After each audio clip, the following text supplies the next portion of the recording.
ভীষণ গরমের মানে এই ঠান্ডার ঠাও নেই।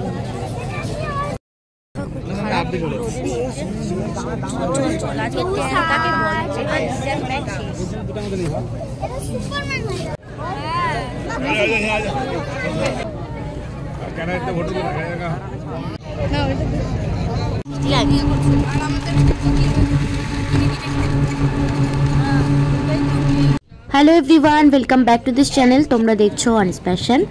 আজকে আমি তোমাদের সাথে একটা ব্লগ শেয়ার করব, যেখানে তোমরা দেখতে পাবে আমি কোথায় ঘুরতে গেছিলাম। রিসেন্টলি আমি গেছিলাম গঙ্গাসাগর মেলায়, ওখানে ঘুরতে। মেলা এখনও বসেনি, তবে এমনি ঘুরতে গেছিলাম বলা যেতে পারে।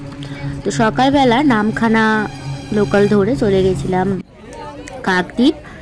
এবারে কাকদ্বীপ স্টেশনে নেমে আমরা ট্রলি বা লঞ্চ এইগুলো নিয়ে সোজা চলে গেলাম আমাদের গেস্ট হাউস বা হোটেল বলতে পারো। এখানে ট্রলিতে করেই লোকজন যাতায়াত করে, সাগর বলতে যেখানে আমরা যাচ্ছি সেখানে। অন্য কোনো আর ট্রান্সপোর্ট ইউজ করা যায় না। তো এত ভিড় দাঁড়ানোই মুশকিল, সেটাই তোমাদের সঙ্গে আমি শেয়ার করছি। প্রচুর পরিমাণে ভিড়, আর এই ওপরে উঠতে দেয় না, কারণ সেখানে অনেক তাদের বিভিন্ন মেশিন রয়েছে, যেগুলোতে জেনারেল মানুষ উঠলে তাদের প্রবলেম হতে পারে। ছোলা পাওয়া যাচ্ছিল, সেখানে একটুখানি ছোলা খেয়ে নিয়ে ভিউটা দেখো কি সুন্দর। কিন্তু এই রোদ্দুর এতটাই বেশি ছিল, কল্পনাতীত রোদ্দুর, মানে এত গরম হচ্ছিল।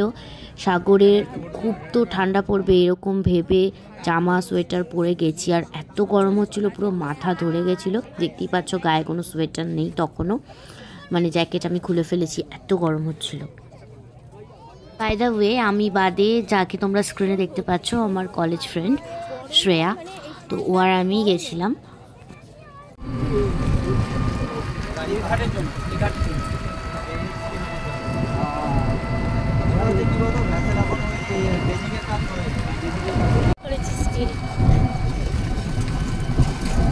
এই দেখ তোর চশমা পরে তুলেছি, আমার বলিস না। যান ভেতরে তো যাবো গো, তার আগে একটু বাইরেটাকে দেখি। ও ভাই নাও,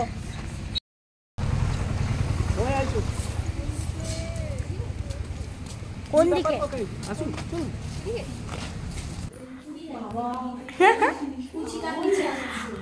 আর এত সুন্দর আয়না, কি বলবো, আমি নিজেকে দেখতেই পাচ্ছি না। যাই হোক,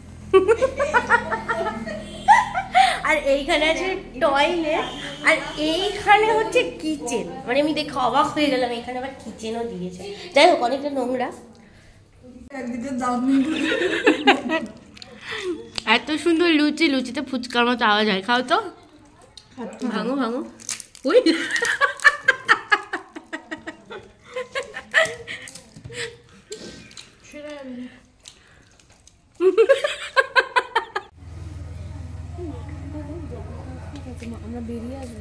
হ্যাঁ, এখানে জবা গাছ আছে, আর ওই দিকটাই পুকুর টুকুর আছে না। হ্যাঁ, স্নান করে খাওয়া দাওয়াই মিটলো, কি ঘুগনি সাগর আর পাঁপড় খেলাম। এরপর স্নান করব, তারপরে স্নান করবো, স্নান করে সোজা আমরা ঘুম দেবো।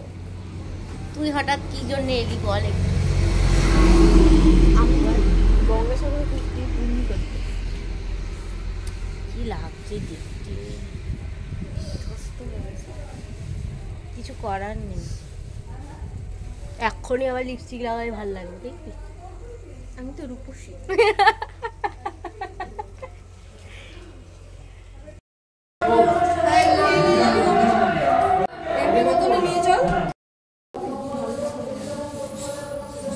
সেলফি তো 6-7 অবধি